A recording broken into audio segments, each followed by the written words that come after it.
Vietnam is one of the most well-known wars in American cultural memory, but weirdly, our media has mostly just moved on from it. I mean, just in the few years and decades after the war ended, we had massive Hollywood productions like Apocalypse Now, Platoon, Full Metal Jacket, Hamburger Hill, a bunch of other movies, but in recent years, practically nothing. And when it comes to video games, Vietnam has always gotten the short end of the stick. There are really no big budget AAA games focused on it. Even indie games barely touch the subject. Sure, Call of Duty Black Ops is probably the biggest game that covers it, and if you ever try to look for more and you search up Vietnam games on Safari or Google, you'll find a scattered mess of titles that you have never heard of, which I think is really a shame because Vietnam has so much video game potential. That's why I was genuinely surprised and excited when a brand new game pretty quietly dropped around 2 weeks ago called Vietnam War by Thorium Game Lab. And I think it's great. I mean, super janky, kind of looks like Roblox, but honestly, it's great. It's a lot of fun. I think if you can look past the rough edges, you'll find one of the most ambitious attempts to simulate the full chaotic scope of the Vietnam War. Most war games just sort of put you on the front line. Vietnam War throws you into the whole damn war. A war with no front, no safety, and no easy way out. And it's trying to do what few FPS games have ever actually done, and try to capture the chaos, strategy, and moral murk of Vietnam. First, I want to talk a bit about who actually made the game. It was made by Thorium Labs, so they have a couple of other war games, mostly for mobile. Some I've never heard of any of them, things like Vicksburg 1863, which is on Android, and Winter War. But more interestingly, it is a solo developer, according to what I found online. But I can't really find too much information on the actual dev. A lot of their social media is basically dead, or just got recently revived to post about the Vietnam War game releasing. I can't find a name or location, but I've seen people say that he's Indonesian. And then on Steam forums, there is another person who answers questions who has a developer name tag. And whenever anyone mentions bugs or fixes, he talks about relaying that info to the head dev. So I don't know if it's really a one-man team and that dude's just like a translator, or it's just a small group. But either way, it is a small team that put a lot of love and effort into this game. This game is also in early access, which if you play the game, you'll realize that almost immediately. There are plenty of bugs. I mean, sometimes the game will put other gun models on top of the gun that you're using, which makes it really confusing. Sometimes your squad mate will just stare at the enemy shooting at him. I mean, there's a lot of bugs, but it's pretty understandable considering everything that is actually in the game. The game is a sort of FPS tactical command hybrid. You'll choose to either play as the American or North Vietnamese side, but of course within both of those sides there's multiple corps to choose from. On the American side, you could sign up for the Army, Marine Corps, River Patrol, Air Force, Tank Corps, Army Air Corps, and you can choose to change corps at any time. And on the North Vietnamese side, you can join the North Vietnamese Army or the Viet Cong. But let's talk about what the actual gameplay is. So as I mentioned, it's an FPS tactical hybrid. So you will spawn in as either side and be assigned a base and a squad. Now this game is massive. It has South Vietnam, Cambodia, and the southern part of Laos. So once you're spawned in, the game becomes pretty freeform. There is not a story, and all missions that you get assigned are random. And there's multiple kinds of missions. Sometimes it's just patrolling a village and working on the hearts and minds. Other times they want you to attack an enemy base or clear an enemy tunnel. It's all random, but it gives you XP. But what do you need XP for? Well, to get promotions.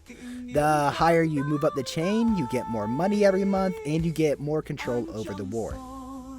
You start out as a private, and then once you hit private first class, you have access to a radio, which you can use to call in support, reinforcements, or bombing missions. And the amount of support you get depends on your rank. So if you get to some of the higher ranks, when you call in a napalm strike, you will, no joke, put half of South Vietnam on fire. And as you rank up, you get more and more control over the units on the map, being able to command them to attack enemy bases or move to friendly ones that need support. Whenever you open up your map, you'll see friendly units and known locations of enemy bases or villages. And then you can choose those troops to attack those bases or to move away. And then also, when you're just not on the map and moving around, you can order troops close to you to follow you. And then you can tell them to attack, spread out. There's plenty of command options. So you have a lot of control over the troops around you. And you can even order them to do war crimes. There's a command to just have your troops kill all civilians, which of course affects the support level of that province to the South Vietnamese government. So it is pretty janky, but it's still so much fun, and a lot of the systems work. There are also booby traps and wildlife everywhere. Tigers can attack you. You can step on landmines or tripwires. So even when there's no enemies around, danger is close. And while it's not realistic, I do like that they added this. Sometimes the Viet Cong ride on elephants, which they use to shoot at you from, and then they can also stomp on you. There's also some light survival mechanics. You have to manage your hunger, thirst, and energy by drinking water and eating rations, and when your energy is low, you have to sleep. And if you're not close to base, you can just set up a tent. Now, from what I've mentioned, there is a lot of systems at work. And sometimes it kind of seems like they're at odds with each other, and I think they do need a lot more fleshing out. But the game gets a lot right and a lot wrong. But I really want to talk about what the game excels at, and that's the atmosphere. This game just feels like Vietnam. Not that I was there, but it just feels like a Vietnam War movies. There's always action going around. You can look around and there's gunshots going off. You hear choppers and planes flying overhead. And when there's a fleet of choppers in the sky, they play Flight of the Valkyries. Napalm and artillery are going off. You hear squad mates talking, everyone is smoking cigarettes. This game, while it looks awful, it just exudes atmosphere, and I think it's great for role-playing. Seriously, when I play this game, I'll just turn on some Vietnam War playlist and just have fun, like to imagine what it was like to actually be in combat in times like this. You hear people saying, fuck, get down, enemy fire. There's just so much atmosphere to this game. And I also love how the Vietnamese army just spawns everywhere. There truly is no front line. No matter where you're stationed, there are enemy troops coming from every direction. They're coming from underneath you. There's multiple enemy bases. There's enemy tunnels that you actually have to go down into to clear. This game is highly immersive. And that's one of the best compliments I think you can give a game, especially one like this made by an indie dev. Now I want to talk about what doesn't work. And unfortunately, that is quite a lot of things.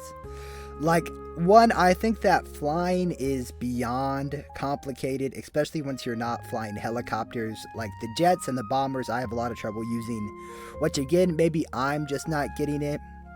And while the AI can seem to handle flying, it cannot seem to handle landing. It really cannot land for shit. Even on a helipad or runway, the AI is 90% likely to just crash rather than land. There's been so many times where I will call in for reinforcements, and instead of just landing the troops, it'll just crash and kill everyone. And then I also think that the North Vietnamese has a bit too many RPGs. There are so many times where I call in air reinforcements, and just a single helicopter will come and it gets immediately shot out of the sky. Which, again, I mean, they did have AT guns and other things to take down helicopters, but it seems like a lot of the AI really has no survival instinct. Another thing that I think needs some help is just sort of the AI in general, because sometimes it just doesn't work. Troops will just stand there and be shot at, or do a lot of friendly fire. I mean, the AI just gets confused sometimes. There are also a lot of performance issues, like sometimes the game's performance will just tank or the game just crashes, and there's a lot of bugs. Like, there is a really cool aspect of this game, which I've never gotten to experience because of the bugs. So on your character, you serve a 365 term. After 365 days in-game, you get to come back to America, and they have a whole map out there. You can use your money to buy houses, there's other things to do. But unfortunately, every single time you restart the game, it resets your time back to 365 days. So I've never gotten to experience it. I've only ever seen screenshots and videos and other things. So, unfortunately, there is just a lot of jank, like I mentioned. In fact, I'd probably title this video something like Jankiest Vietnam War game ever. But I think it's pretty understandable because it is an early access. That just goes with the territory. And I think it's still a lot of fun and probably one of the only Vietnam War games where you can really RP. So if you want a polished Call of Duty style campaign, this is not the game for you. But if you're after something ambitious, raw, and really trying to capture the feel of a war fought in confusion, I think this might be one of the most unique war games you will ever play. I mean, I really don't know how to describe it unless you play it yourself. Like, if this game is for you, it will click for you immediately. After a rather confusing non-tutorial. I mean, you are just dumped in. But I think if this game is for you, you will find nothing better. And I think if this game isn't for you, there will be no saving graces, that you will not have fun with any aspect of it. So, that's really all I have. I just want to talk about this great new game. I'm really having a lot of fun playing it. Honestly, I'd give it like an 8.5 out of 10. I mean, I think if they continue to work on it, sort of work out the kink, fix some of the systems, it'll be a great game. And I mean, honestly, I just love Vietnam, so I do think that elevates it a bit for me. It really, I mean, I honestly to God just get sad thinking about all the people drafted who died over there for basically nothing, you know, except for maybe the men beside them. But that's all I got. Please like and subscribe if you made it this far, and remember that Jesus loves you.